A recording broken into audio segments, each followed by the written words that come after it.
Nagbago ang larawan ngayong umaga. Kahapon, ang pinakamataas na temperatura ng ating bansa ay 26.5 degrees Celsius lamang, isa sa mga pinakamababang maximum temperature na aming naitala ngayong rainy season. Ngayong umaga, ika-16 na ng Agosto 2026, ang pinakamataas na temperatura ay tumaas na sa 31.2 degrees Celsius. Ang pagbabagong ito ng halos 5 degrees sa loob ng isang araw ay nagpapakita ng isang bagay na mahalaga. Ang habagat surge ay nagsisimulang mag-moderate. Ang coverage ay bahagyang lumiitin. Ang intense na cloud cover ng nakaraang ilang araw ay nagsisimulang magpababa. Ngunit ang habagat ay nandito pa rin. Ang Ilocos Region, Cordillera, Batanes, Cagayan, Zambales, Bataan, Nueva Ecija, Tarlac, at Occidental Mindoro ay lahat pa rin nasa ilalim ng scattered rains at thunderstorms ngayong umaga. At ang mga alon sa extreme northern Luzon ay umabot pa rin sa 3.1 metro. Ang pagbabago ay nagsisimula. Ngunit hindi pa tapos ang habagat ngayong araw. Magandang umaga, mga kababayan. Ito ang inyong 24 oras na pagtataya ng panahon na inilabas ng Pag-asa ngayong alas 4 ng umaga nitong linggo, ika-16 na ng Agosto 2026. At ngayong umaga, mayroon kaming isang weather bulletin na nagpapakita ng isang weather situation na bahagyang nagbabago, na may habagat na nagsisimulang mag-moderate ngunit nananatiling aktibo sa maraming bahagi ng ating bansa. Simulan natin sa pinakabagong sinopsis ng ating panahon ngayong umaga. Ang southwest monsoon o habagat ay kasalukuyang nakakaapekto sa Luzon at western section ng Visayas ngayong umaga, katulad ng kahapon. Ngunit pansinin ang pagbabago sa listahan ng mga apektadong lugar. Kung kahapon ay ang Metro Manila, Ilocos Region, Cordillera, Cagayan Valley, Central Luzon, Calabarzon, Occidental Mindoro, at Oriental Mindoro ang may scattered rains at thunderstorms, ngayong umaga ay ang listahan ay lumiitin. Ang Metro Manila ay nag-downgrade mula sa scattered rains patungo sa isolated thunderstorms lamang ngayong umaga, katulad ng buong Visayas at karamihan ng natitirang Luzon. Ito ay isang positibong signal na nagpapakita ng bahagyang pagbaba ng intensity ng habagat sa Metro Manila at sa maraming lugar. Pag-usapan natin ang forecast weather conditions para sa bawat bahagi ng ating bansa ngayong umaga. Para sa Ilocos Region, Cordillera Administrative Region, Batanes, Cagayan, Zambales, Bataan, Nueva Ecija, Tarlac, at Occidental Mindoro.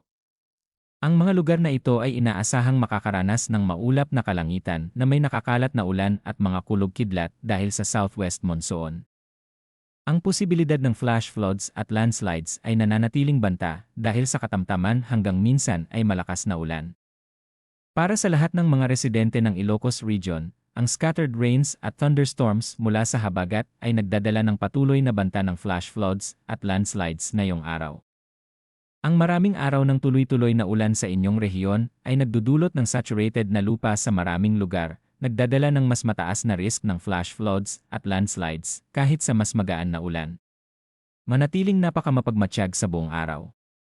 Para sa Batanes at Cagayan, ang scattered rains at thunderstorms mula sa habagat ay nagdadala ng patuloy na banta ngayong umaga.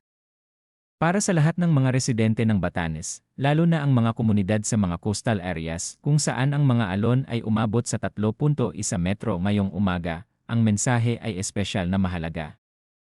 Huwag maglayag at manatiling malayo sa mga mapanganib na baybayin ngayong araw.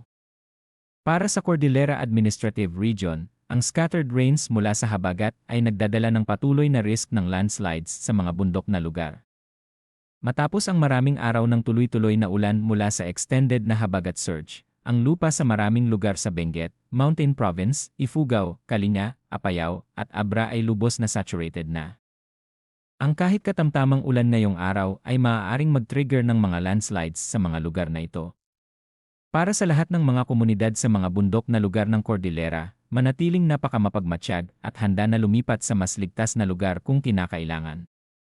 Para sa Zambales, Bataan, Nueva Ecija, Tarlac, at Occidental Mindoro, ang scattered rains at thunderstorms mula sa habagat ay nagdadala ng banta ng flash floods sa mga lugar na malapit sa mga ilog at landslides sa mga bundok na lugar. Para sa lahat ng mga residente ng mga lugar na ito, manatiling mapagmatsyag at tiyakin na ang inyong mga drainage systems ay malinis at hindi nakaharang. Para sa Metro Manila, Visayas, at natitirang Luzon, ang bahagyang maulap hanggang maulap na kalangitan na may mga isolated na rain showers o thunderstorms ay inaasahan dahil sa southwest monsoon. Para sa Metro Manila, ito ay isang positibong pagbabago mula sa scattered rains ng nakaraang maraming araw patungo sa isolated thunderstorms lamang ngayong umaga. Ngunit ang isolated na thunderstorms mula sa habagat ay hindi nangangahulugang ganap na ligtas. Ang isang matinding localized thunderstorm ay maaaring magdala ng mabilis at malakas na ulan sa loob ng maikling panahon. Ang mga lugar na kilala bilang madaling mabaha sa ating lungsod ay dapat pa rin manatiling alerto. Para sa Mindanao, ang bahagyang maulap hanggang maulap na kalangitan na may mga isolated na rain showers o thunderstorms ay inaasahan dahil sa localized thunderstorms. Para sa kondisyon ng hangin at karagatan ngayong umaga, para sa extreme northern Luzon, ang hangin ay moderate hanggang malakas mula sa timog kanluran patungo sa kanluran, na may coastal waters na moderate hanggang raw at umabot sa 2.1 hanggang 3. Isa metro. Ang 3.1 metro na alon sa extreme northern Luzon ay nananatiling isang mapanganib na kondisyon ng karagatan para sa lahat ng uri ng maliliit na sasakyang dagat. Para sa lahat ng mangingisda at maritime operators sa Batanes at extreme northern Luzon, ang mensahe ngayong umaga ay malinaw. Huwag maglayag. Para sa western section ng Luzon, ang hangin ay moderate hanggang malakas mula sa timog kanluran, na may coastal waters na moderate hanggang raw at umabot sa 1.5 hanggang 2.8 metro. Para sa natitirang bahagi ng bansa, ang hangin ay magaan hanggang katamtaman mula sa timog patungo sa timog kanluran, na may coastal waters na 0.6 hanggang 1.8 metro. Para sa lahat ng mangingisda at maritime operators sa western seaboards ng Luzon, ang mensahe ngayong umaga ay malinaw. Mag-ingat at regular na suriin ang mga weather updates bago maglayad. Para sa natitirang bahagi ng bansa, ang kondisyon ng karagatan ay mas manageable ngayong umaga kumpara sa nakaraang ilang araw. Para sa temperatura at halumigmig ngayong umaga, ang panahon ay nagpapakita ng isang makabuluhang pagbabago mula kahapon. Ang pinakamababang temperatura ay 25.6 degrees Celsius na naitala ngayong 2:00 ng madaling araw, at ang pinakamataas ay 31.2 degrees Celsius na naitala kahapon ng 2:00 ng hapon. Ito ay isang dramatic na pagbabago mula sa 26.5 degrees na maximum kahapon. Ang pagtaas ng maximum temperature mula 26.5 patungo sa 31.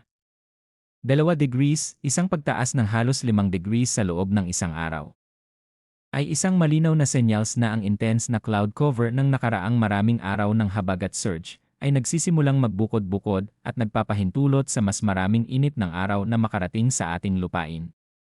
Ang pinakamababang relative humidity ay 71% kahapon ng 1:00 ng hapon, at ang pinakamataas ay 78% ngayong 2:00 ng madaling araw. Ang pagbaba ng minimum humidity mula sa 88% kahapon patungo sa 71% ngayong umaga ay isa pang positibong senyals ng bahagyang pagbaba ng habagat intensity. Ngunit ang 78% na maximum humidity sa madaling araw ay nagpapakita na ang gabi ay nananatiling extremely moist, consistent sa patuloy na presensya ng aktibong habagat. Para sa astronomical at tidal na impormasyon para sa Metro Manila ngayong araw, ang araw ay sumikat ng 5:42 at lulubog ng 6:18. Ang buwan ay sisikat ng 8:40 ng umaga at lulubog ng 8:47 ng gabi. Ang illumination ng buwan ngayon ay 16%, patuloy na lumalaki mula sa bagong buwan ng nakaraang ilang araw. Sa loob ng isang linggo, ang buwan ay papalapit sa first quarter moon phase, nagdadala ng bahagyang mas mataas na tidal activity sa ating mga baybayin. Ngayon, isang comprehensive final assessment ng ating weather situation ngayong umaga at ang mas malawak na konteksto. Ang mga datos ngayong umaga ay nagpapakita ng dalawang magkaibang signals. Sa isang banda, ang pagtaas ng maximum temperature mula 26.5 hanggang 31. 2 degrees at ang pagbaba ng minimum humidity mula 88 hanggang 71% ay nagpapakita ng isang habagat na nagsisimulang mag-moderate. Sa kabilang banda, ang Ilocos Region, Cordillera, Batanes, Cagayan, Zambales, Bataan, Nueva Ecija, Tarlac, at Occidental Mindoro ay nananatiling may scattered rains at thunderstorms. At ang mga alon sa extreme northern Luzon ay umabot pa rin sa 3. Metro. Ang habagat ay bahagyang humina ngayong umaga, ngunit ito ay hindi pa tapos. Nais naming ipaalala sa lahat ang kasalukuyang accumulated na rainfall sa maraming lugar ng ating bansa. Matapos ang maraming araw ng tuloy-tuloy na habagat surge, ang lupa sa maraming lugar sa Ilocos Region, Cordillera, Cagayan, Central Luzon, at Kanlurang Luzon ay lubos na saturated na. Kahit na ang habagat ay mag-moderate pa ng kaunti sa mga darating na araw, ang mataas na soil moisture ay nagpapanatili ng elevated na risk ng flash floods at landslides sa maraming lugar. Ang lahat ay pinapayuhang huwag magpabaya kahit na ang ulan ay tila humina sa isang partikular na araw.